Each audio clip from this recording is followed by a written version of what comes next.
My name is Kit. My name is Madison. And I'm Steve. And this is Streaming Things, a show that discusses all kinds of movies and TV shows. And what you're listening to right now is a series where we dive into Lost from the early aughts. And Madison and I have never seen the show. Never. Steve, multiple rewatches. Yeah. We'll just say. He owned them all on Blu-ray. I did. Now they belong to you. They're mine. They are mine. And that's the shtick of the show. He's revisiting. He's trying to keep a straight poker face as we barrel through these mysteries. I bet there's times where he legitimately kind of forgets and it's easier. Sure. There is, yeah. I'm not sure where this is going. I'm sure you love listening to us theorize and figure out what's going on. Oh, yeah. He's probably losing his mind when we were talking about Boone, Bang, and Shannon. Oh, Yeah. that was, in my mind, I was giggling. I am so I sad can't wait. because I lost my notes on that episode on my no. computer. What do you mean? Oh, no. Somebody hacked you? They were like, what are the notes? We've taken those. No, I use Word and I saved. And I every time I do a new episode, I just make a new file. Same. And I accidentally saved episode 14 as 15. Oh, So there's no no. going back. Unless there is, and I just don't We know have away. to go back. I'm so sad. Oh. I lost all my funny notes. Yeah, I have a folder called recaps, and for no reason, I could though, if I wanted to, pull up my notes on Yellow Jackets season 1, episode 2. Me too. I love that about I love us. it. I love a good file Same. system. I do the same. We could go back one day. We could just pretend we just watched it again. Yeah. And barrel through it. Yeah. One day when we're old, we'll look back on these like, this is what I thought in the moment while watching Yellow Jackets. Well, I always think I could take all of our favorite moments and do a mega episode of the whole season. We never end up doing that. We do a version of that sometimes, but we never really utilize those in that way. But I have them handy if need be, you know? Handy. Yeah. But we've got big plans. We're not gonna tell you, but we got big plans for the show. 2024 is going to be a hella big year for streaming things. It is. Get excited. We're excited. We are. Hell yeah. I was can't telling wait. My wife was worried because it's a lot of work. You know what I mean? I was like, Honey? it's gonna be fine. Honey, I'm worried. You're doing a more? Okay. Just less sleep. That's That's right. fine. Who needs sleep? So in the short term, that means 3 episodes a week for you folks. 3. Including 2 Lost episodes. Monday, Lost. Wednesday, Chosen Film. Friday, Lost again. Boom, boom, bang. Lost sandwich. That's right. And the Patreon meat in the middle. Ooh. There you go. Ooh. The Patreon is the meat in the Lost middle. the bread. Yeah. The buns, if you little will. I like to describe them as buns. Buns. And then the patrons actually get at least 1, but usually 2 or 3 extra episodes on top of that. That's what we're going to be doing in the first quarter of 2024. And beyond that, even bigger, cooler, bolder things. We'll let you know soon. We already know, but we're not telling you. Does that make sense? Yeah, we have a Not to be a content tease, but- calendar. Yeah, we've got a content calendar made through August, baby. So get She's ready. beefy. With tidbits, tids and bits. Tids and bits everywhere. as the other sister would say. Yep. At the end of the year. Yep. So we'll announce all that very soon. We just want to let you guys know what the plan is and to look forward to, if you're a big old losty, another episode this week, baby. Next week, though, I will be at the Sundance Film Festival. Woo! I'm so excited. No applause. Hold your applause. I'm We're so honored to be in excited the for you. presence of such a man. I'm freaking out. I cannot wait to You're gonna hear go- everything about it. You're gonna go to Sundance a boy and return as a man. A woman. I'm so proud. After I meet better Case 2. answer. Yeah. Girl, I'm super hyped, super honored, very nervous, very excited, a little unconvinced that it's actually happening, all those emotions.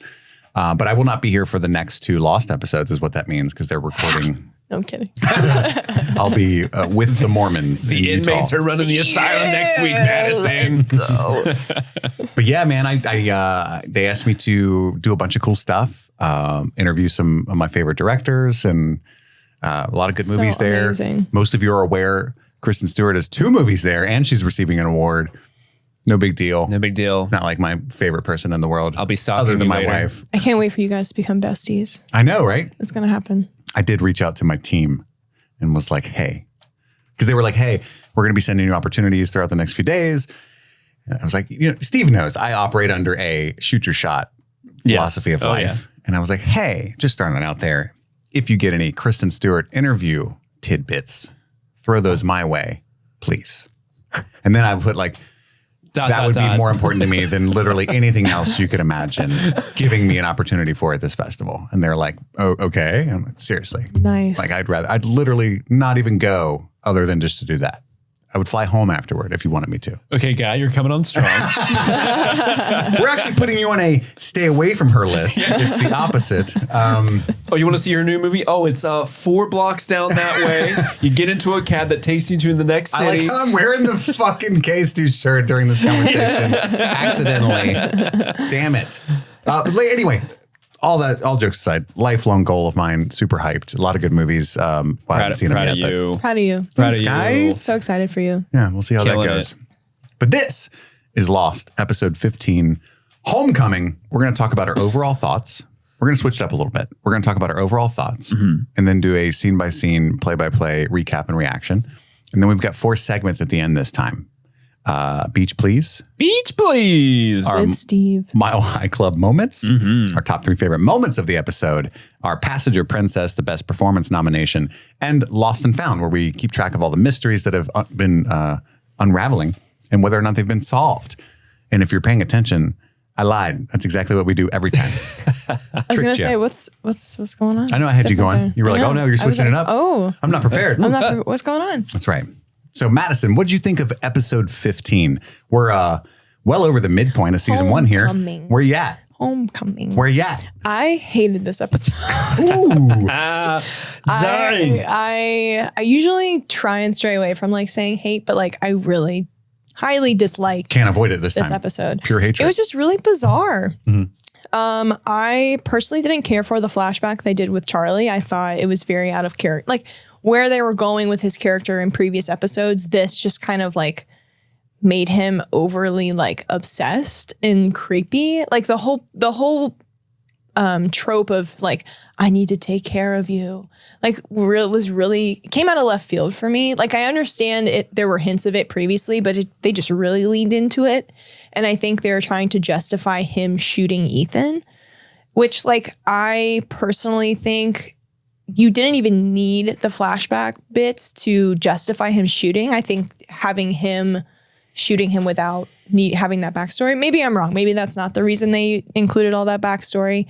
And then I felt like some of the dialogue this episode was really cheap.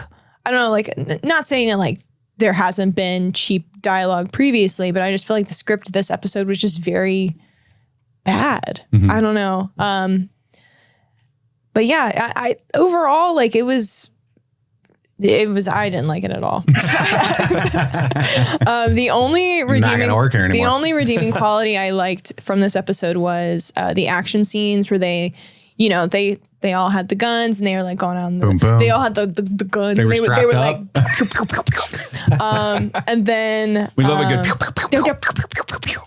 And then there were a lot of shots of the island that I enjoyed, which I feel like there's been this consistent, like when an episode is shit, they make up for it by showing beautiful images of the island. Like a Zack Snyder kind of thing? Sure, yeah. But that's... Things randomly go in slow motion. Yes. But that's my overall thoughts. Wonderful. Thank you for sharing. You're welcome. And then you two are like, I loved it. It was so good. I doubt it. Steve? Okay. Madison, I hate this episode too. Yay! This episode is hate. Is bad. It's bad. I love hatred. I love it. Oh my God. Hatred. No, for everything that you kind of touched on, I think is 100% true. This is one of the only times where the flashback mechanic of this show really serves no purpose or feels like a hat on a hat, because Charlie wanting to shoot Ethan is justified in the character, what we know of him already, because not only did Ethan abduct him, try to kill him, but also like, torture and who knows God what he did to Claire. So his justification for wanting to get revenge on him is already there. We don't need to have this, remember when, I don't know if you guys know this. Did you guys know that Charlie was a junkie? Did you guys know that? Isn't that weird? Weird. But also I'm not a huge fan of the fact where there was so much intrigue of like, oh, Ethan, he pretended to be one of us. He captured Claire. Whoa, that's so scary. And then it's just like, hey, Charlie, I want you to get Claire back for me. Dude, you can get her yourself. Yeah. You've done it before. Yeah. I don't know, like that whole sort of thing was really bizarre. This episode just seemed like a weird way of like, hey, we need to bring the guns back. because we need that plot device to come back, and we're going to drop the Ethan thing for some unknown reason. This episode just felt so unnecessary in a lot of ways. And like you said, the writing's kind of poor overall in general. And it just left a bad taste in my mouth because I really don't like what happens with Ethan specifically, because that was such an interesting character and idea. Like Ethan could have been like the main antagonist for seasons, whatever, however long you want to use him. Like he could have been a really good antagonist. I mean, he's a Mopathur, right? We all know those Mopathurs. They do things. Yeah, they're good with stunts. Yeah. But, they kind of, have his motivations be really weird and they don't make sense. And in the moment, at least, like, it's just kind of like, well, what was the point of this whole time? So that's why I'm not a huge fan of this episode. Kit? I also am not a fan of this episode. We all love everybody. We all love everybody. We all love everybody. But as a recovering addict, obviously, maybe not obviously, it does emotionally affect me, but it's like in a cheap way that makes me even angrier. So like, I'm really sympathetic to Charlie. A lot of this stuff feels true to my own lived experience with like hardcore drug addiction. Specifically like fucking over people you actually care about and feeling helpless to that fact. And that's a shitty feeling. Like when you're, pocketing your friends' belongings who let you in to take a shower and charge your phone, because you feel like you're going to die. And this is like the only solution to the immediate issue you're having that you can come up with. Doesn't feel good. And I felt Charlie there, but also like from a writing perspective, like we've gone on this journey with Charlie before. Yeah. And like you guys said, none of this is necessary to justify what's happening in the present in the way that some other episodes really seamlessly interweave the past and present in a profound way. And I think sometimes the writers feel trapped in this shtick, this presentational shtick that they have of backstory and present events, where it's like some episodes you could just stay on the island, not do flashbacks. Agreed. And it would work so much better. We don't necessarily need it. Yeah. A lot of time. And this is one where it's felt like this more than ever, where it's like, I actually don't care anymore about what happened. I get it. He was a rock star. He became a drug addict. He feels like shit. He feels like a loser. Yeah. Now, you know what I mean? Like, so now you're wasting my time by retreading this. Well, and it's almost like they were trying to replicate the same feeling that he had with Claire, with this woman, Lucy. Yeah. And I just was like, it's really not the same though. Like this idea that, he wants to take care of Claire and, he feels, but like, again, that was already made clear previously. Made Claire. Right. Claire. So it was just weird, like for them to introduce this new character as like a love interest for Charlie. And and then her dad was like this rich guy who used to be in a band. I was like, what angle are they taking? Like, is this like how he, tries to get back into the music industry? Cause they leaned in so much about his brother, like not being involved in the past year. So it was just really, I don't know, it was just really bizarre. And I hated how they were trying to make Lucy's character similar to Claire's character for like, in terms of how he wants to take care of her or something like that. It was just really weird and a big stretch to lean into. Mm-hmm. Mm-hmm. He wants to feel like a man. I guess. Now you're a man. That's his new song. Man. I gotta take care of you. Man. I gotta take care of you. All we know at the end of this episode is that Charlie just has a history of falling hard for ladies. Mm-hmm. Like he knew Lucy for like what, maybe a week conservatively, and he's like, I want to be a copy salesman for you. That's crazy. Like what the fuck? It's so weird. I think he just wants to be a reliable person. Oh yeah, yeah. Like there's an earnest desire to function in society, and the samsara of an addict is, I just need one more, and then I'll get help. Then I'll start fixing this stuff. I can't right now because I'm about to shit myself, and I feel like my skin is gonna fall off my face, and I can't stop sweating. But once I feel better, I'll get my fix, and then you know, and then you're too high to care. And then you're too dope sick to do anything. And then you're too high to care. And then you're too dope sick to do anything. And then years go by, right? Like it's terrible. So I could get all that, but I just don't feel like it's necessary. We already got all that, you know? Yeah. But let's dive into it. Let's get through this. That sounded negative. The episode opens, I don't think with an eyeball. No. Locke brings Claire back to the caves. He's the only one that's seen her at the end of the last episode. She's still pregnant. Oh my God. Oh yeah. What the Yeah, fuck? she's still pregnant. I don't think she was. And like, I don't think she was when she walked out I don't at think the they end put of the prosthetic on at the end of the last episode. I was like, she's still pregnant? How? And I guess we're supposed to assume, I'm jumping ahead, but the scratches on Ethan's face makes it seem like she did like get away somehow. That doesn't, And he's an upset boy. It doesn't make any sense because he's like apparently super strong. We'll get into all that. I'm very confused. Yeah. She wakes and screams. She doesn't know who any of them are. She has no memory. Who are you people? And then some of them are like, wait. What do you mean you people? And then it's like lost. This whole scene reminded me of PETA from the Hunger Games. Ooh, don't like it. PETA.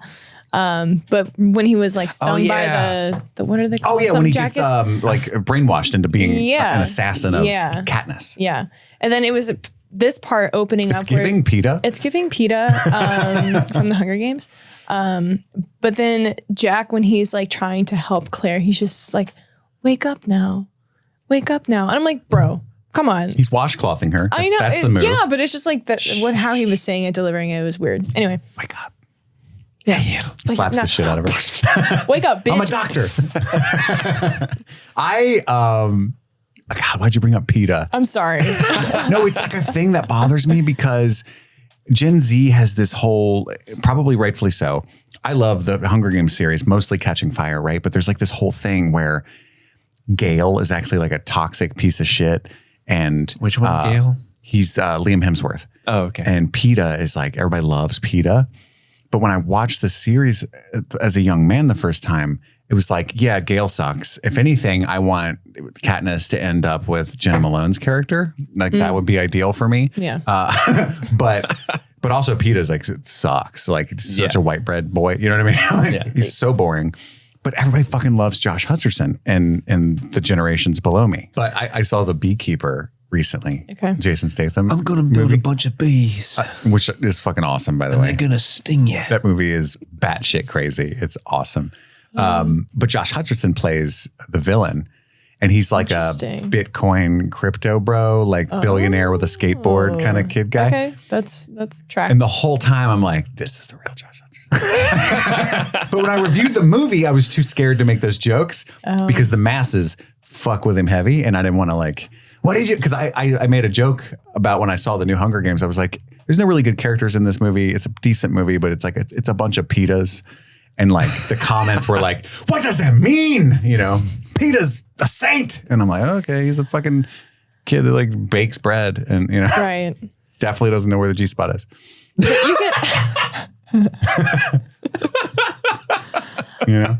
Yeah. I mean, I'm very far away from this conversation. Like I haven't talked about this with my friends, or maybe I did when I was in high school when these movies were relevant, but I do want to acknowledge, like, I think it's super bizarre that like my generation is like insanely obsessed with dystopian like fantasy series. I get it. Because we had that was like popular when you guys were of that age. In middle school, we had Hunger Games, we had Divergent. There were so many of them around that time. Yeah. Ender's Game. Yeah. There are a lot. Maze Runner, is that the same? Yeah, sure, probably. You couldn't walk across the street without being hit in the face with a dystopian young adult novel. Literally.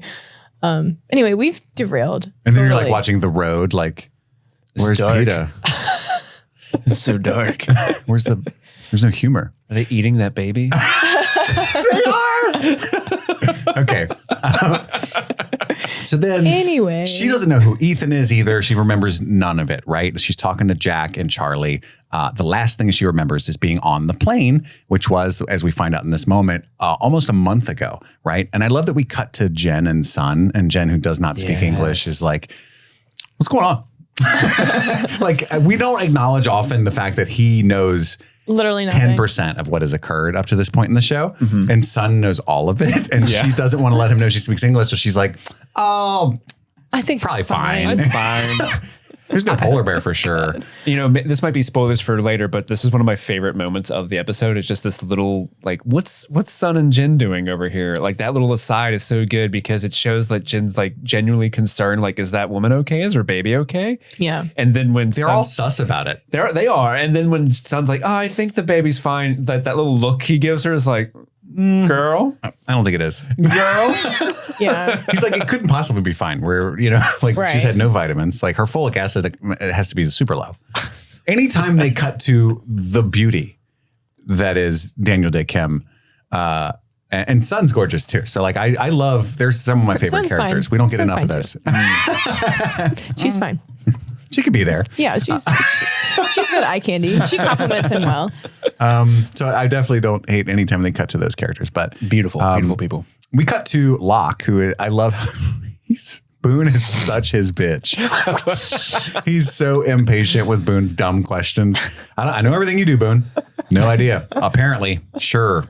Yep. This is an interesting scene because we were talking about how good the show is at sort of like making John seem like, oh, he's like the wizened guy. You can trust him. But the way they film him sometimes is so menacing. Like the way the fire's behind him and he's like 1,000 yards staring off into the distance. Like, I don't know, Boone.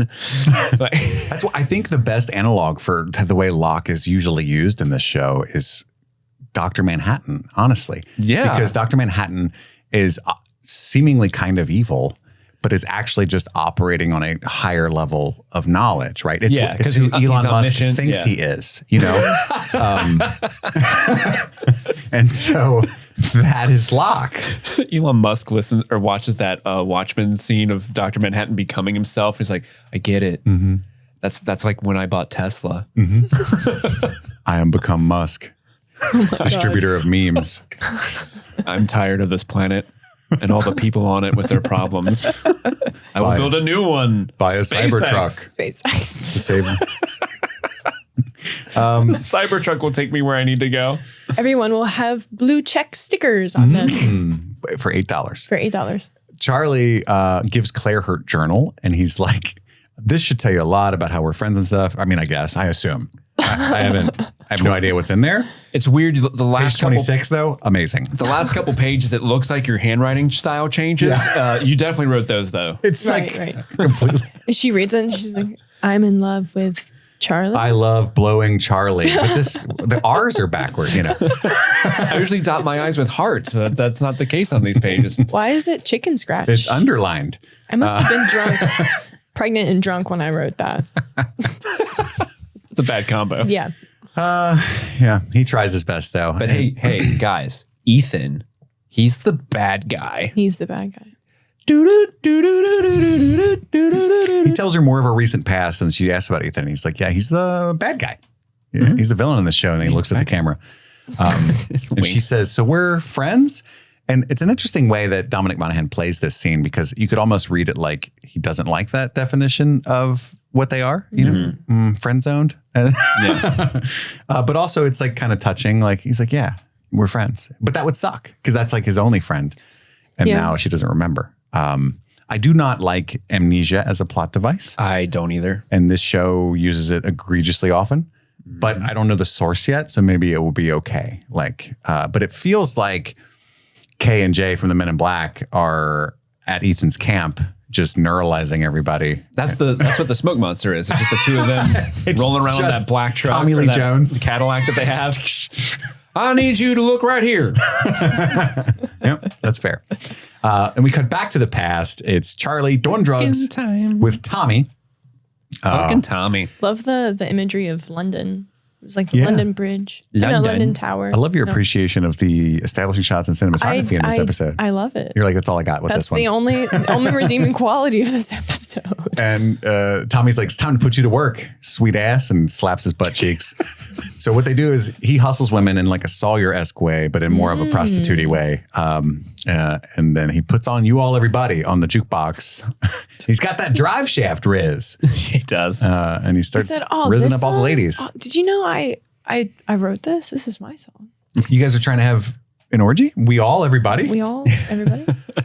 You know, and I like the writing here. Dominic Monaghan's a charming man, you know, and I could see him drinking a few pints and these lines working, you know, especially as a famous person. I do like the Jane Austen would be ashamed line. Like that was funny. Classic. Yeah. I don't know how big Drive Shaft is, right? But they're globally known, right? So I really feel like he could make enough money to get high legally just with who he is. He could do debasing legal things like signings and appearances and commercials. Yeah, you know what I mean? Yeah, he wouldn't have to necessarily steal stuff. He does say that thing. There is that mention where like the licensing rights have kind of royalties. Yeah. The royalties have kind of like not gone in his favor. Sure. But you're right. He could still make money off of doing the con circles and He could do a Pringles commercial I mean, this is back in like he could go to every Hard Rock cafe in the world and just make a killing. Chill. Yeah. That's what I think too. Like go to used cars lots and be like, "Hi, I'm Charlie from Drive Shaft, and if you want a car, Billy's car lot is where to go." Yeah, like I would watch an episode where he's doing that instead of like the stuff that I was doing as a 19-year-old, 20-year-old nobody. You know, I feel like you got other options than like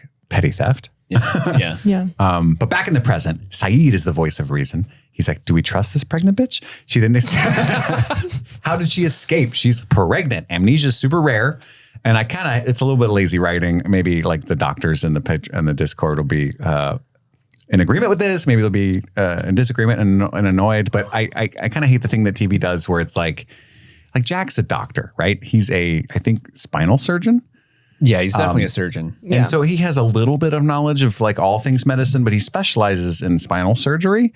He's definitely not a neurologist and wouldn't be really any more helpful with like the rarity of amnesia or the science behind it than Steve would, because he's barely studied that. He's like focused on spinal nerves and stuff. I know brain's good.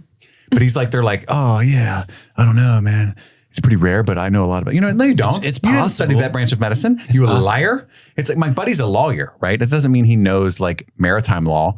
It doesn't mean he's like mostly not an ambulance chaser, but he does like a lot of like class action lawsuits and stuff. He's not even a criminal attorney. So he wouldn't know a ton about how to defend somebody from murder or precedents in that branch. Like law is vast and medicine is vast. And that's why people specialize. I don't know. It's just a tiny thing, but this scene is really, they're like, Jack's a doctor, so he knows everything.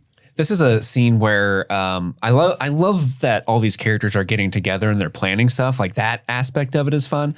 But the way they shoot this scene is way more hype than it actually is. Like they're doing the Terry Bruckheimer, like let's spin the camera 360 around. Jerry or his brother Terry? Or Jerry, sorry. Terry Bruckheimer. Terry, get in here. I saw what you did on Lost. Friend. Tear Bear. I don't know why that's his brother Terry from the basement. Terry, we don't let you out very often. Want make movies. Want make movies. But yeah, they're doing that spin Pirates move. of Caribbean. And usually like movies will do that spin thing to kind of like, because it's an actionable shot. So they usually use it to like, keep the pace going. They like, did it in the last episode too. And usually it's like towards the end when like the climax is happening. But this is just like, hey, so I don't know, guys. What do you think's going on? And it's like, we don't know what's going on. Yeah. Charlie's upset. They're talking shit about Claire. He's like, I'm going to take my ball and go home if you guys are going to be mean to my pregnant friend. And we cut to Charlie talking with Jen because he left the group. He's going to go back to the caves. Must be nice not to be involved. He says Anyong, which I guess is like a Korean word. And Jen's like tickled that he tried to learn a word. Is that what's going on there? I believe so. I meant to look that up, but I forgot. I'm going to do it now.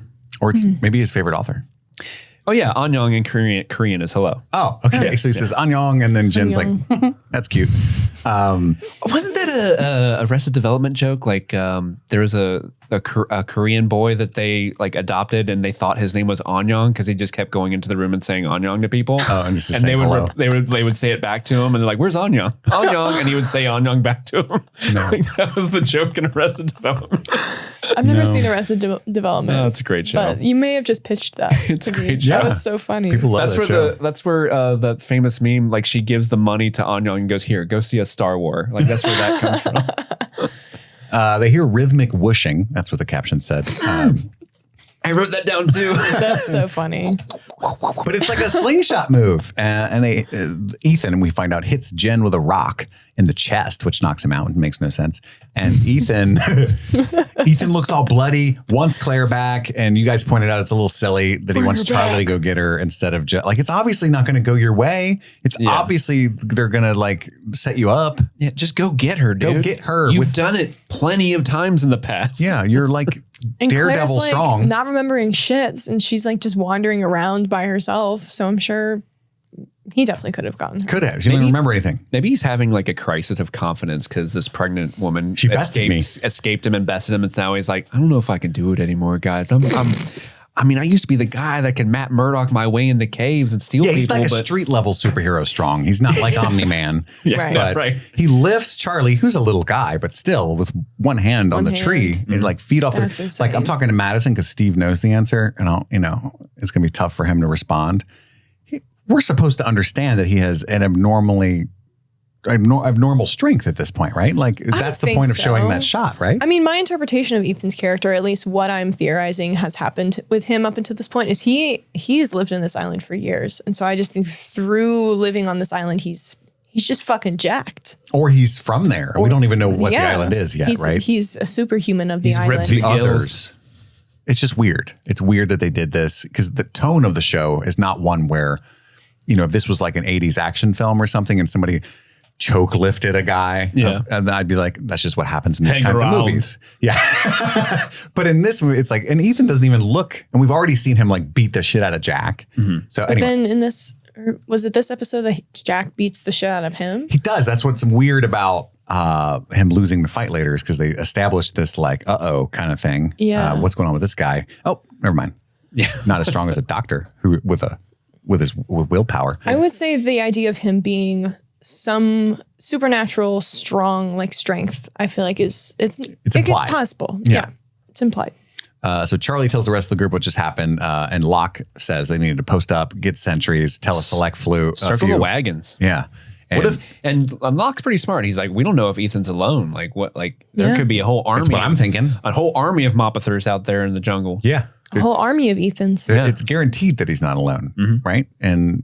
But Jack wants to tell everybody and just like huddle up in the caves. And so Locke has a strategy. Finally, Jack like relents because again, Locke's like the Pope, Jack's the king, but this is almost a theocracy at this point. So they have like leadership issues. And finally, Jack's like, okay, obviously you got a plan, which I kind of identify with Jack for the first time ever because Locke was being annoying. He's being cryptic. But I also feel like this is always the case with them. Like Locke will suggest something and Jack's like in disagreement, but then Locke ends up winning anyway. Like, because he's got the skills. Well, yeah. And part of me is like, Jack, step the fuck up. Or don't argue with Locke anymore. He's just got to say his piece. I guess. I identify with that too. It's also been annoying. Steve knows how I am. We'll do what you want to do, but I need to say what I think. I'm nervous to say this, but like, I have been annoyed that there's just been like this boys club of like authority, like of like Saeed, Jack, Locke, and I'm like, why haven't they included Kate in most there's a scene later that infuriates me. Yeah. I think we're talking about the same thing. Yeah, we are. Yeah. But anyway, I just had to like plant that right now. Planted. And we'll water it and then it'll grow in a little bit. That's going to be a healthy plant by the end of this episode. Mm-hmm. So Locke lays out his plan and then we cut to Jen, who's again talking to Son. And he's like, I have no idea what's going on. I'm just pretty sure it's the white people's fault, though. I'm kind of pissed off. And she's like, ooh. She's like, I'm getting fucking attacked because they're bullshit and I don't appreciate it. And Son's just like, I don't know, honey. I don't know what to tell you. I kind of have a crush on one of the guys. And he's like, what? And she's like, what? Claire tells Charlie, no one talks to her. Everybody's kind of staring at her. What's going on? And he lies to her.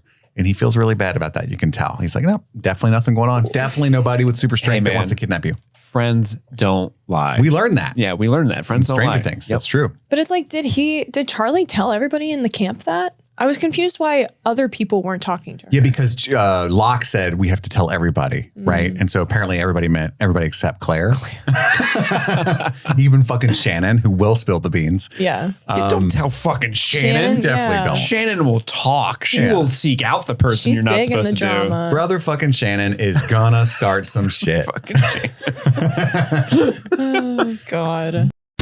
This episode was sponsored by BetterHelp. Folks, it's 2024. What does everybody do in the new year? They make resolutions. They set goals. How about we don't do that? I mean, you can. It's obviously nice to have goals, but it's also a good exercise to focus on things that you like about yourself. You know, not making all those high pressure goals that you might fail at and just feel worse. You can set smaller goals. And I think therapy can be a good way to access things that you enjoy about your life and focusing on the positive, the gratitude. And BetterHelp is a good way to do that. If you've never given BetterHelp a try, it's therapy that's entirely online. You can do it all from your home and access a therapist by filling out a questionnaire. And if you end up not liking that therapist, you can switch. Again, along with the theme of this ad, no pressure whatsoever. They're not going to have their feelings hurt by it. So if you're thinking of starting therapy, give BetterHelp a try. Celebrate the progress you've already made. Visit BetterHelp.com/streamingthings today to get 10% off your first month. That's BetterHelp, HELP.com/streamingthings.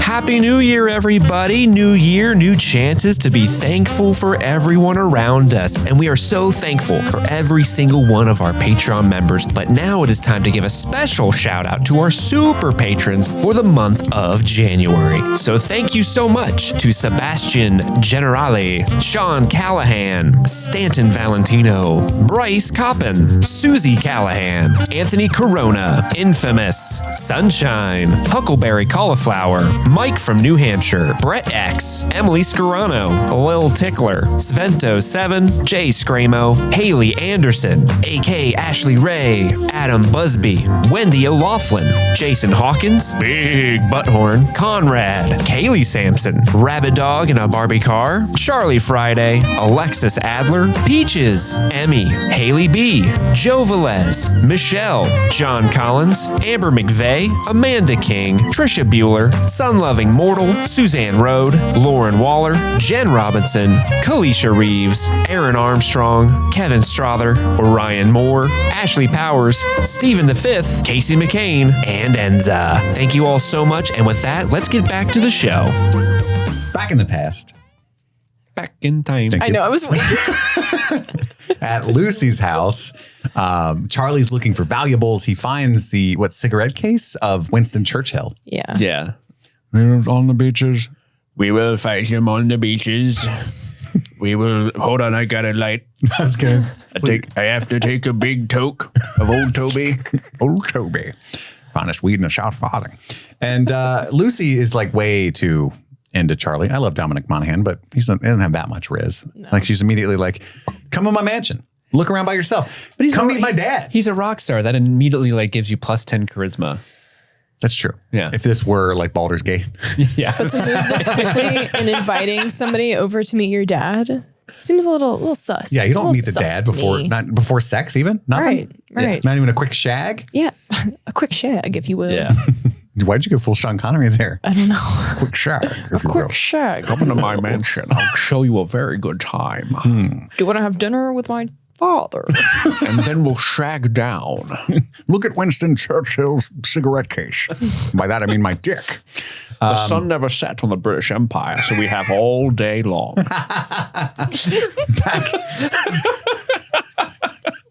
And then in the present, Kate brings Jack a snack. I did that on purpose. I got you some Dunkaroos. Love you, Kate. Kate knows what's up. She knows what's going down, right? She wants to arm up. She's like, let's get the guns. And Jack's like a libtard about it, you know? It's being a total snowflake. Oh my God. Guns kill people, Claire. And Kate. And Kate's like, no, people kill people. The only way to stop a bad guy is a good guy with a gun. And we know that Ethan's a bad guy. Oh my gosh. Have you seen American Sniper? And then there's a baby in that one too. Oh. There is.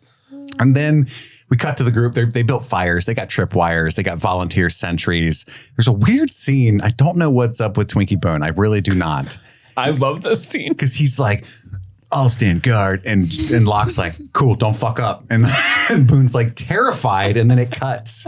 And I'm like, what is the point of this? What are they setting up with Boone like being so inept? So this is like, I think this is playing into several different character things because Boone's like, hey, I want to help because Boone always wants to help, but he's kind of inexperienced. He's kind of dumb. Yeah. But he has the best of intentions. Saeed side-eyes him and isn't like, because that's the ongoing rivalry between those two. Yeah. And then Locke is just trying to give Boone some paternal like help. Like, we're all counting on you, buddy. You can do it. Oh, that's how you read that? Okay. Yeah. But then it's just, I think ultimately it leads to an interesting way of cutting where, you know, Boone is inept. He falls asleep at his post, wakes up in the morning to like the sound thing going off. And then they find Vincent the dog because Vincent the dog is the one that set the trap. The wire. Yeah. But yeah, it is a little strange that they do this, but I think they're trying to illustrate that they're trying to like fake you out. Like, oh, Ethan actually snuck in because of Boone. He's inept, but oh, actually as Ethan just came in through the water, everyone was inept in this scene or in this situation specifically because they didn't think that Ethan could come in via water. Okay. Yeah. So after the Boone volunteers, Charlie's frantic, wants to move Claire. Jack's like, nothing's going to happen to her, right? Back in the past, we see the dinner between... I love this shot. Sorry to cut you off. It was so funny to me because they're talking like Charlie's like, I'm really worried about Claire. Jack's like, she's fine. We're going to protect her. And then they cut to a wide shot and Claire's fucking 10 feet to the left of but she's sleeping. I know, but it's really funny. She's pregnant. She can't hear them. Because like, oh, her pregnant She's ears pregnant, can't she hear. can't hear. Duh, Steve. Yeah. The baby can. The baby. Back in the past, we see the dinner with Lucy and Dad and Charlie. We find out Dad was in a band called Protestant Reformation. That's a great band name, honestly. That's honestly a sick band name. Top 100 Christian bands. I want to get down on my knees and start pleasing Jesus. It's been a year since Drive Shaft has been together. He kind of like drops the bit pretty quickly. Like at mention of the band, he starts weeping.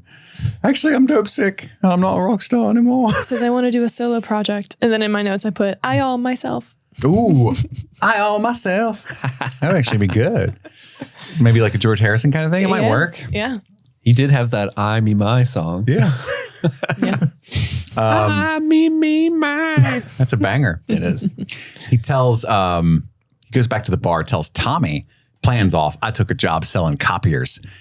So I gave you my skag on spec. That was a good Tommy. He basically fronted him the heroines and he expects double the heroines in return, right?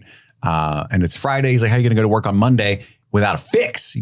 By Monday, you're going to be dope sick as shit. And that is very true.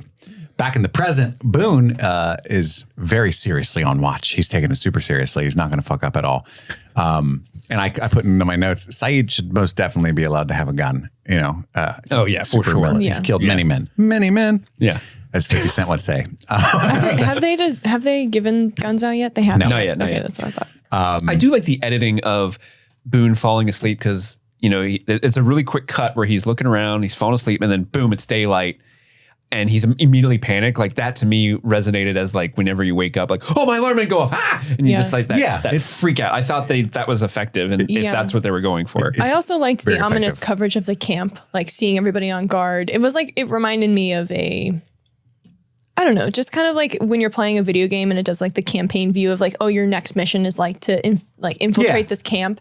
And it like shows all of like the bad guards. guys. Yeah. Do you think Ethan has that like Batman vision where you can like tag sentries? Yes. Oh, for sure. So you see like a red highlight around them no matter where you're looking. Oh yeah. Yeah, you like hold L1. Like infrared vision of all the villains, all the boar in the forest. My note for the sentry scene was, where's Sawyer? Is he just unaware and nobody told him that he might die? He's just in his little tarp reading a book. The boar is creeping up on him for next episode. I just thought that was funny. But yeah, Boone falls asleep. He wakes up in the jungle holding a stick. A stick. He charges after the sound that he hears and trips like a dork. And it's just Vincent the dog, though. And as they're about to laugh at him, they hear a woman scream. Some guy is down that we've never really seen before, I don't think. Scott. Kate and Hurley discuss how Ethan came in from the water. And Hurley's like, maybe just drown, man. And they're like, his neck's broken. Both arms are broken. The bones in his fingers. All right. That's fair. Ethan fucked him up and we didn't hear any of it. I just like how Hurley's trying to like justify, this isn't happening. Like this guy isn't murdering maybe people. It's okay. And then Sawyer does walk up and he's like, poor Steve. And Hurley's like, his name was Scott, man.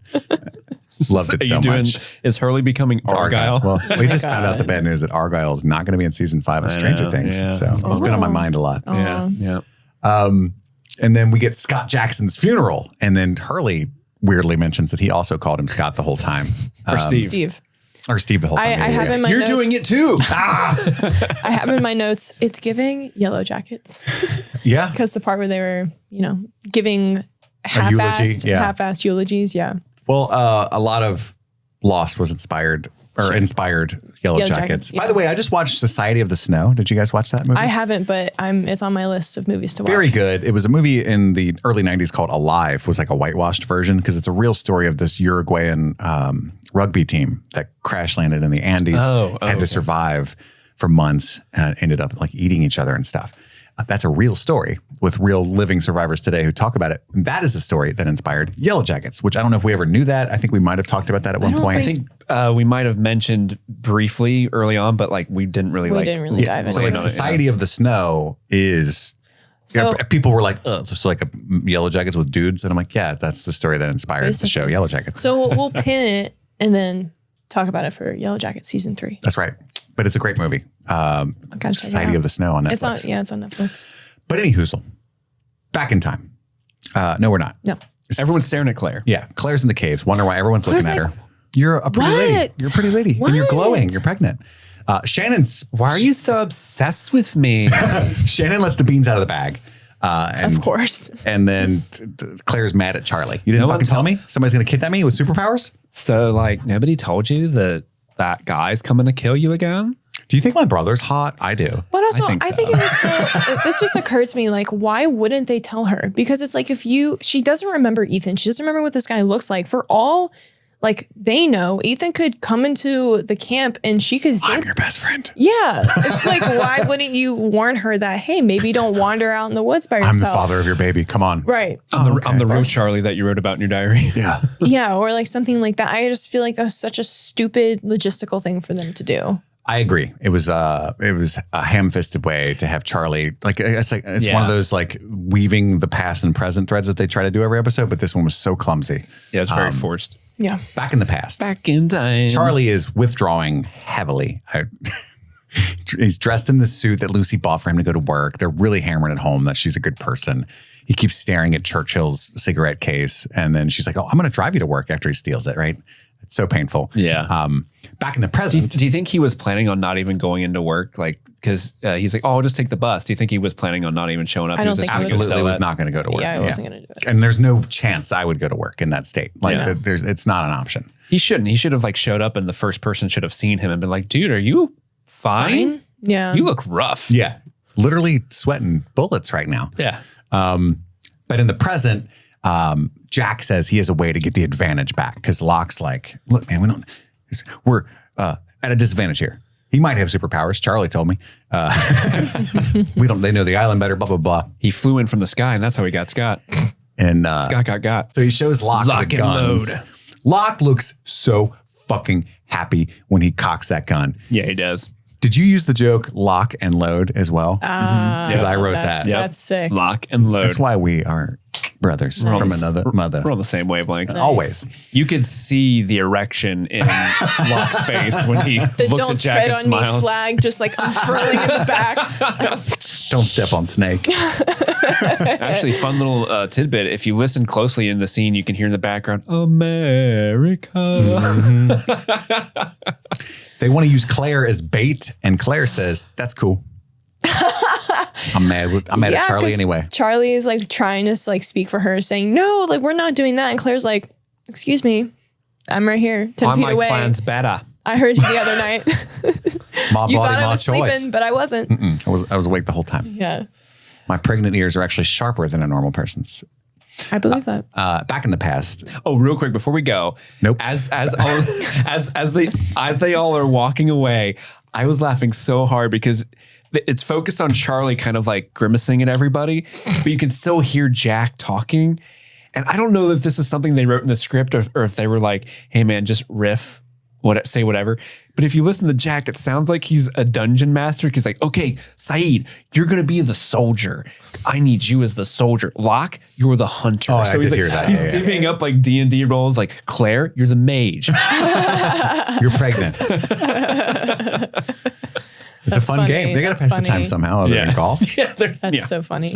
In the past, Charlie's trying to sell copiers. He's dope sick. He's fucking it up. He throws up on the copier. It's terrible, right? Back in the present. So many Dutch angles in that scene. Yeah.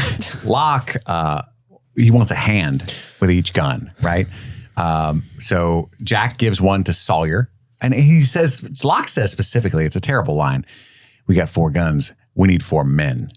Specifically men. And I want them to have dicks. And I want them to be hard.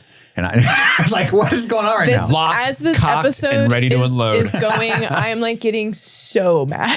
So my note says Jack gives one to Sawyer, which I love. Why not Kate? Exclamation point, question mark. No, I literally, in my note, I'm like, Jack goes to Sawyer. This is all caps. With Kate just fucking standing there, she's a criminal for God's sake. Not only that, but she's like a ninja criminal. She's super, very good with guns. Very capable. Super, like she's probably, because we have Locke's a question mark. She's probably the most capable person on the island. A big reason for why they're hiding the guns is because they don't want Sawyer to have them. Right. And so it's just like, I actually like that they're beginning to trust Sawyer. I actually like that they're including him. I'm excited for when that whole shtick's over. Mm-hmm. But with how they've established him so far, it's incredibly misogynistic that there wouldn't even be an option to consider Kate up against Sawyer. Yeah. And but I do love that Sawyer's like, I got a gun for the lady. You know what I mean? Yeah. Yes. She shoots guns good. So this is one of those times where you kind of pump your fist in the air like, fuck yeah, Sawyer. Yeah. Yeah. I was like, I almost wonder if they set that up to redeem Sawyer in a way. But then again, this was 2004, so probably not. But I just was like, this is the most sexist bullshit I've ever seen. We can't give her a gun. She might get pregnant. She has a vagina. I did love the Her guns. boobs will get in the way. She's too emotional. She could shoot all Her of us. hair will get in the way. How's she going to aim with her boobs flopping around? Her shoulders will distract us. We can't have her around. Yeah, by the way, put some clothes on, lady. We're trying to focus on protecting the camp right now. God. And you're all flirting with us. Jesus. Yeah, I do love the guns position, like where Sawyer's like, yeah, I got a gun for the lady. If you don't remember in episode 3, when the marshal showed up, I took his gun and I kept it. Famously, I didn't have ammo, though. How much ammo do you have? And Jack's like, yeah, and you missed. Fair enough. Which is why you probably should have considered Kate prior to me. Right, right. Any hoozle. They all get guns. There's 5 people, right? Saeed wants to take Ethan alive. Charlie's worried about Claire. We cut to, it's fucking pouring down, raining. Claire's just sitting there like, we this need sucks. to take a second. And there was a very quick moment, but Kate, they're like getting ready. They're preparing. Kate's putting her hair up in a bun. And the gun is just like packed in front of her pants. And I just was like, girly pop. Girly pop. Don't be doing that. Why? What's she going to shoot off? Well, that's the gangster thing to do. Maybe that was a power move for her. Maybe she needed to like feel, I don't know. She wanted to show the other boys that she was also packing. You know what? Yeah. I like that. I'm rolling with that. That's actually my favorite scene of this episode. I'm offended How did I fucking know? I put on my note, Kate having the gun in between her pants is so unnecessary, but so hot. Oh my God. There, see, now you're being honest. Go. The truth comes out. But logistically, I was just like, you could have like laid it down in the sand or something. No, anyway, that is not what you do with your you don't gat. do that with a gun. Gator needs his gat. All right. I was just pointing it out, which I know you wanted me to. So moving on. It's Never raining. wanted to be a gun so badly. It's raining. If it's raining on this island of mystery, you know what that means. Bad There's going to be a fight, a fist fight happening. That's right. Claire's waiting in the rain. It was raining last time they fought, wasn't it? Yep. Ethan pops out for Claire. Gotcha. What could be going wrong? You're standing right in the spot I told him to put you. Here we come. Let's go. Jack tackles him, which I thought was funny because you got a gun and stuff. Well, hold on. Like, why'd you put your gun away and tackle him? The buildup of this where Saeed's in the tree and he's like, he has the gun out and he's like looking. And then I think it was Locke who was the other one. They were just like, And Sawyer was in the bushes. What was so funny is like you could see Claire in the frame, and then like in the bottom right, there's like I wanted Ethan to be like, hey everybody. Ethan's like tapping on Jack's shoulder, like, what are you doing, bro? What are you doing? It is funny. They all have their guns out like children. Like, yeah, so cool. It's like laser tag. Let's go back to back, guys. It's almost like a musical play. Like they're on stage, like they're performing on stage, and they have to be over. Like I would have loved stage acting's different than TV acting. I would have loved to have seen a musical of this scene. Like, I'm in the trees waiting for Ethan.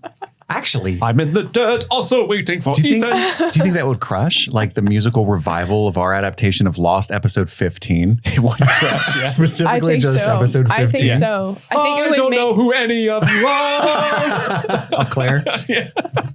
I can speak for myself. I am pregnant.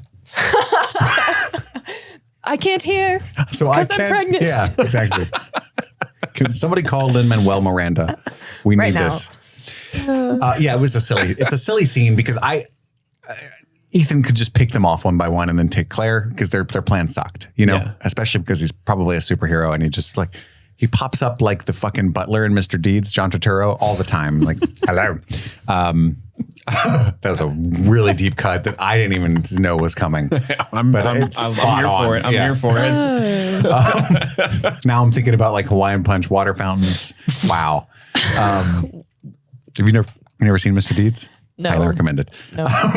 So then Jack actually takes him though. He tackles him without his gun, which is really weird to me that he didn't want to use the advantage that he said he would use. John wants him alive. But still, you point the gun and say, stop moving or I'll shoot you. That's how you use guns that you don't want to shoot. But Cops I also think there is some like vengeful. He wants to redeem from when Ethan beat the shit out of him. So I think that's also fueling his fire. But there was some man stuff going on there. Yeah. Like, Oh, for sure. I got you this time. Yeah. You emasculated me in front of the lady last time. I understand this is like near the end of the episode, but I didn't like how easy it was that they were able to like get him. Like, I feel like they've built him up to be this crazy, impressive, like he just murdered a guy. He's like it upset me. Like they set you up to have superpowers and then this fucking nerd beats your ass. Right? And it's also kind of stage weird because they're just rolling around in the mud, which I guess is a much more realistic fight. But then all the others like Saeed, John, and everyone else are just like, we're going to watch. It's like high school. Yeah. Get him, Jack. Yeah. No, they would Sawyer's recording it with a cell phone. Yeah. Doc on Doc. Gonna put this on Reddit. But nice one, Doc, says Sawyer, right? He's actually a little impressed. And then Charlie shows up and blows him away. Unloads. I was so fucking mad. Me too. For a few seconds, like a long few seconds. Like I wanted to turn it off because it was like it built this up. I didn't expect them to take him alive. I thought they did it. I want answers. And the show bends over backwards and sometimes Deus Ex Machina kind of ways to not give me answers. And then fucking Charlie, who I'm already like upset with, like I'm annoyed by because the structure of this episode sucks. So I'm like, fuck Charlie, fuck Lost. and then like I kind of get it though. When Jack asks Charlie why, and Charlie's like, he wasn't going to tell you anything, which is totally true, right? Like, I just wanted to make sure he didn't like break out and kill one of us again. Yeah, I'm not going to let that animal anywhere near her again. And I kind of completely flip-flopped. And it was like, the other thing that makes me upset in movies and TV sometimes when they like capture the bad guy and they decide to not just kill him and then he gets away and it's prolonged. It's like, for what? Shoot him in the face as soon as you see him. And Charlie was like, I've watched all those movies and that's what I'm doing. Yeah. How did he get a gun though? I wasn't paying attention. Was it Jack's gun? Jack's gun got knocked down and kind of tossed away. Okay. So he picked that one up, yeah. It'd be funny if he's like, I've been keistering this the whole time. You guys didn't know, but I've also got Doritos. I put Ethan up to the business end of my own drive shaft. Oh, good. I like my that. dick. And back in the past, back in time, Charlie shows up to Lucy to apologize. She's super pissed. She found because apparently he went to like the hospital after puking, and they found the Winston Churchill cigarette case. And they called her dad. She's like, "Why'd you even take the job, Charlie?" That was the dumbest question for her to ask. And he's like, for her to be worried about. I wanted to take care of you. And she's like, I don't even know you. And she slams the door. I thought what she said was so ham-fisted into like, we have to justify what we've written Charlie to be doing this episode. So when she's like, you'll never be able to take care of anyone, Charlie. Like, if you ever have a pregnant friend in the jungle, you won't be able to do anything special for her. But it was, she You'll was probably just read her like, diary. like, of all the things that like has happened and the issues that have unfurled from this situation, the thing that's on her mind is like, why did you even take the job? Like, who fucking cares? I don't know. It's just the one thing I can't understand. Like, that's the thing. That's the thing. Okay. I don't know. It's just very weird. Yeah. I thought you wanted to sell copiers. I thought that was really a life choice you wanted to make. You've wounded me. Back in the present, around the cave, everyone kind of has someone. And then Charlie's alone. Claire walks up. I remembered peanut butter. Well, it's an imaginary peanut butter, actually. Something with you and Vincent. I don't understand. And now he's like, yeah, I do like peanut butter. And then it was like a prolonged like stare as if they were like gonna kiss. But then they didn't. They were about to kiss. Yeah, they did. She's like, I want to trust you. And Charlie's like, read your diary. That'll help. I mean, probably. Probably. And then lost. It's over. Lost. Which now brings us to Beach Please. Beach Please. It's the point in the episode where your boy Steve gives you some trivia tidbits, maybe some bloopers, some unwritten material that didn't make it into the episode. And now we're covering this week's episode of Beach Please. Guys, I've got a couple fun little things for you that you might enjoy. Ooh, I like fun. I'm excited. In things. Lucy's dad, earlier, like when they're kind of talking about, you know, his copier empire, there's a line where, well, actually, no, it's before they actually meet the dad. Lucy says something along the lines of, Dad's away. He's looking to buy a paper company in Slough? They call it slough, but we would say slough in America. So he's going to buy a paper company in Slough. This is a reference to the British version of The Office, which is a paper company located in Slough. Wow. That's cool. Ricky Gervais? Yeah, Ricky Gervais's version of The Office. Nice. Yeah. I don't care. I don't care. Is that your Ricky Gervais? Yeah. Watch Afterlife season 3. I don't care. I love animals. He does love animals. I'm not afraid to say things. He's not. Yeah. I actually think he's funny. I people don't like do, him. yeah. I don't like his Golden Globe monologues. I laugh. I don't like Very Ricky funny. Gervais. That's not You don't an like uncommon opinion. That's fair. But Afterlife is a good show. Well, he makes good stuff. Like he's a very talented person, but I think don't he's care. kind of too negative Gold's for not me. real. That's like his big thing. Yeah. But the copier that Charlie is selling is the Heatherton C815. If that model number may sound familiar to you guys. 815! I never catch it. I'm I dumb. don't either. 815, of course, is the number of the oceanic flight that they crashed on. 815 is a number that will continually pop up throughout the series. I'm going to get an 815 tattoo on my neck. Are you? No. That'd be dope. I'm from the 815. I think that's Chicago. Didn't we talk about that? I think so. 815 is the Oh, Chicago I better area not then. code. A bunch of Chi-Town people are going to beat me up if I get that tattoo. Lucy's dad, we mentioned him a lot, is played by Jim Piddock. That dude is in a ton of stuff, usually as smaller characters, but he has I think he has a pretty cool accent. He's probably most famous for being in the movie Best in Show. But yeah, he's in a ton of stuff. Eugene Levy. With Eugene Levy, yeah. At one point, I think in the episode, I think it's when Ethan's coming, when he's approaching Claire towards the end, he's coming. You and I did the exact same thing at the exact same time. We did the little head gag. At one point when he's approaching, I think it's when he's approaching Claire, he has an unexplained limp as he's walking towards her. And he's got the scratches on his face. Yeah, well, the limp is actually a remnant of a deleted scene where Ethan actually does break through the perimeter of that they've all created, and Locke fights him. And Locke actually stabs him in the thigh before Ethan is able to fight Locke off. And there's actually a photo you can find of this scene online, but you can't actually, it hasn't been released as a deleted scene or anything, but there's a photo of Locke and Ethan fighting. They should have left that. I think so. I think it's cool. But also it would also kind of lead into something we don't like, where Ethan's a super powered person who can overtake John Locke, who's like the Jungle Man. I do like that. It would have made more sense. They would have justified it. Like, why he's injured? Jack would have been able to beat him because he's injured. He's just punching his thigh over and over again. Fuck you. Thumb in it. Yeah, because he's the doctor, right?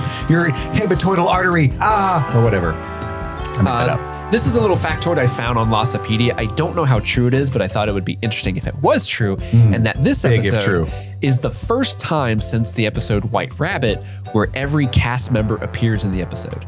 Because they do show Michael and Walt like in the crowd. Yeah. They don't have anything to do in this episode, but they're there. Pregnant lady fall down again. Down. Damon Lindelof. What a chap. What a chap.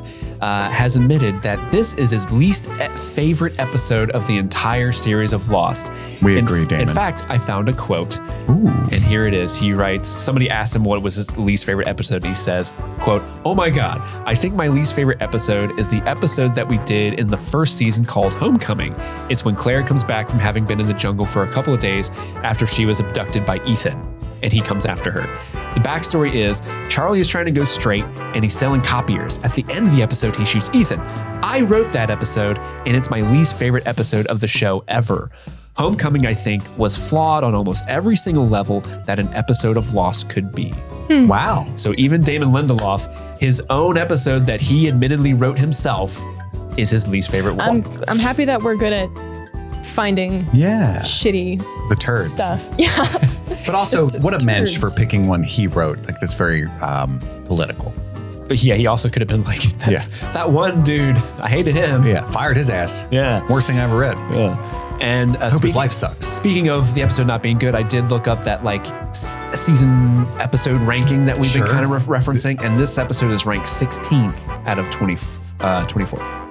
25. I think in that list they're combining episodes 4 and 25. The way we will. Yeah. So yeah, that concludes this episode's Beach Please. Beach Please. Now that's time for our Mile High Club moments, our top 3 favorite moments of the episode. Madison, start us off with your number 3. Slim pickings. Sure. I think my number 3 is Claire remembering the peanut butter with Charlie. Peanut butter. Nar. Just I did okay. It was like, okay, this is like she's starting to remember. It's a wholesome moment between the two of them. Yeah. Crunchy or smooth, you think? Probably smooth. Yeah. Steve. Oh, my number 3. No, crunchy or smooth. Oh, crunchy 3. Oh, Steve? I'm sorry. No. I like both. Sure. I'd probably do smooth Smunchy. more generally, just because smunchy. It's a smooth crunchiness. Yeah. I really love it. But I like both. Okay. I fucks with both. But now your number 3 favorite moment. My number 3 favorite moment is, and this is just kind of a general moment, and that is just, I have it in my notes, the mega powers colliding, which is Jack and Locke specifically, kind of really having an episode where they're plotting, they're planning, they're coming together. Actually, Kit, your sort of analogy to them as like Locke is the Pope and Jack is the King, I think is a very, very good analogy for these two characters and the way they interact.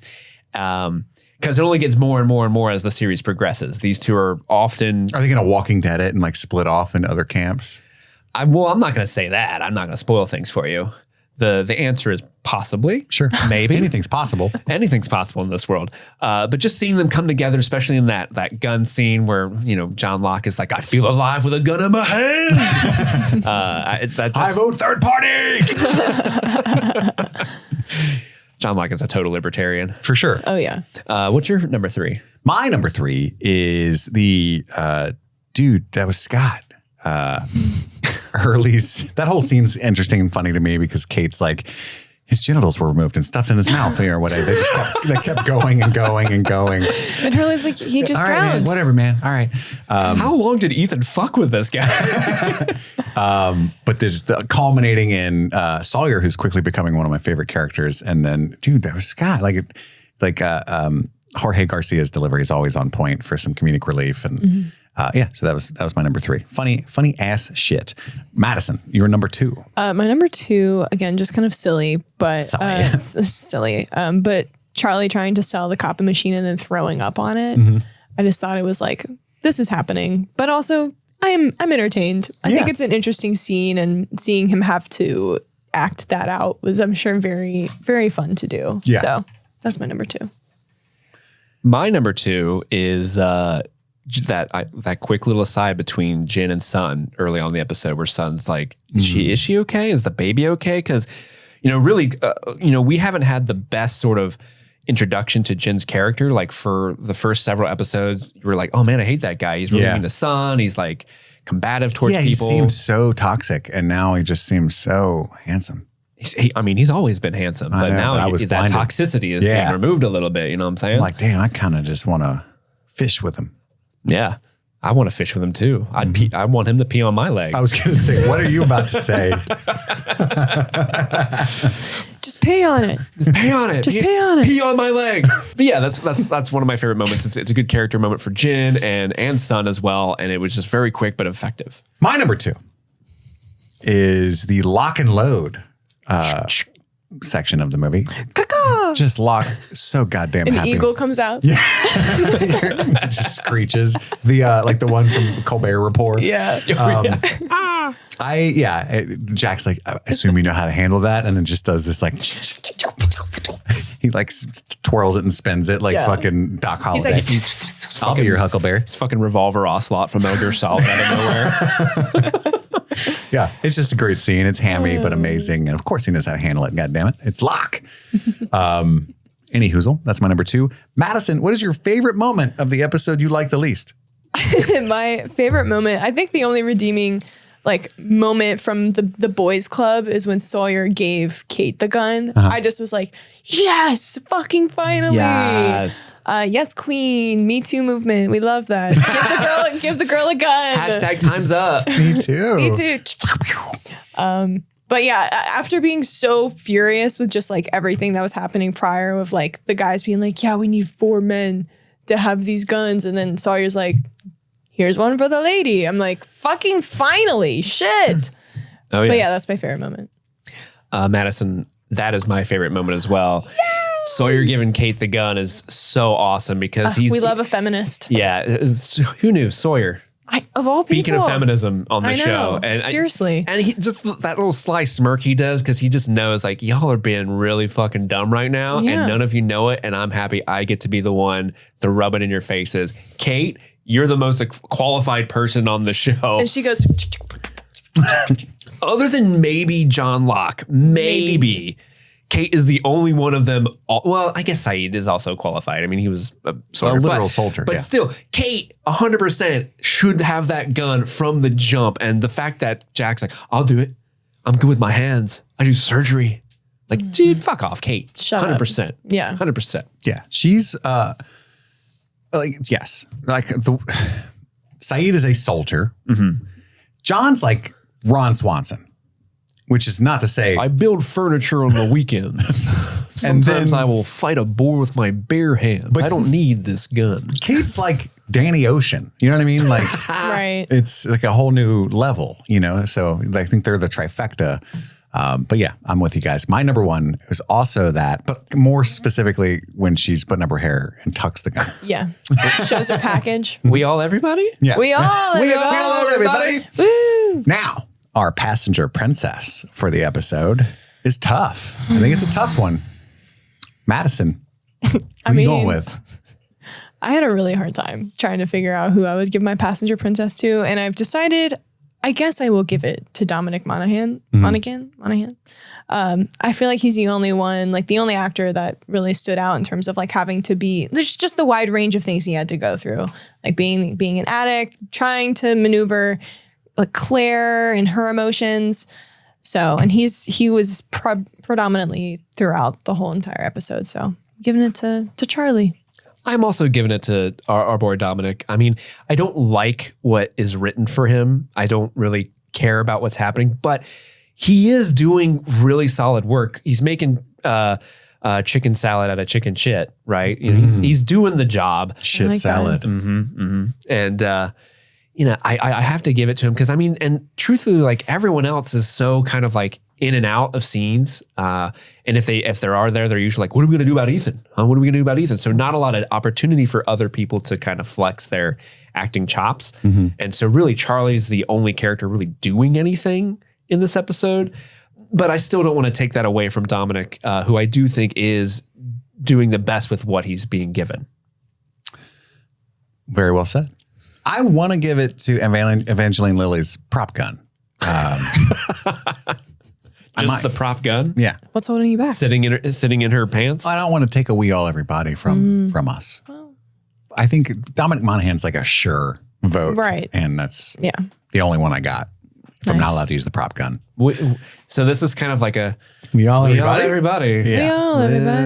Everybody. Brings us to our final segment, the Lost and Found, where we try to keep track of the mysteries as they unfold and which ones have been solved, which ones are still out there hanging. I don't think we have anything to add, really. Maybe Ethan's super strength. Ethan's super strength? But that might be kind of like a version. Does Ethan have super strength? Yeah, but also like, isn't that like a version of a mystery we already have? Like what's up with the others or whatever, something like that. Who is Ethan? Kind of maybe. So it's kind of part of that. I don't know. I kind of added, how did Claire escape? Sure. Oh, because I do think like maybe, and this is honestly, I'm going to be honest with you guys right now. This is coming from someone who I don't quite remember how she does. I don't even know that it's important. Obviously, it's not if I don't remember. They showed the scratches. Like I have enough to like. I'm more concerned about why she doesn't remember and why Charlie didn't remember. I guess what's going on that's there. a good point, but that also kind of goes into like what did they do to Claire? Mm-hmm. What was the goal? Yeah, obviously, I don't think they achieved it based on Ethan's anger. I think they wanted the baby. Yeah, the baby. They're kind of like the others in Game of Thrones. In the sense that they want the baby. Yeah, he's like Craster's Keep. He's like Jason Mantzoukas on live shows of how did this get made. Mm-hmm. Like if anyone brings a baby to the live recordings, it's like, give me that baby. Give me that baby. Sure. Yeah. So I guess we don't really add much of anything because the questions we do have are kind of already wrapped up in questions we have already asked. Yeah, they're wrapped. Madison, do you have one? Nope. No? Nope. And nothing really got answered. Solved, yeah. Yeah. Well, that brings us to the end of our coverage of Lost episode 15. What a deflating end. Like, I don't know. Well, Similar to how this episode was. Yeah, that's true. Got him. Tune in Wednesday for our coverage of the Long Kiss Goodnight. We're going to be talking about that movie from the 90s. I think it's 1996. 96, yeah. And then 90s? Friday, Lost episode 16. We're going to be talking all about that. So tune in for that. We love you guys. Thank you for tuning in. That's all the time we have right now. We've got to return some videotapes. My name is Kit. My name is Madison. And I'm Steve. And this was Streaming Things. Oh, happy streaming. Happy streaming. Oh, my goodness.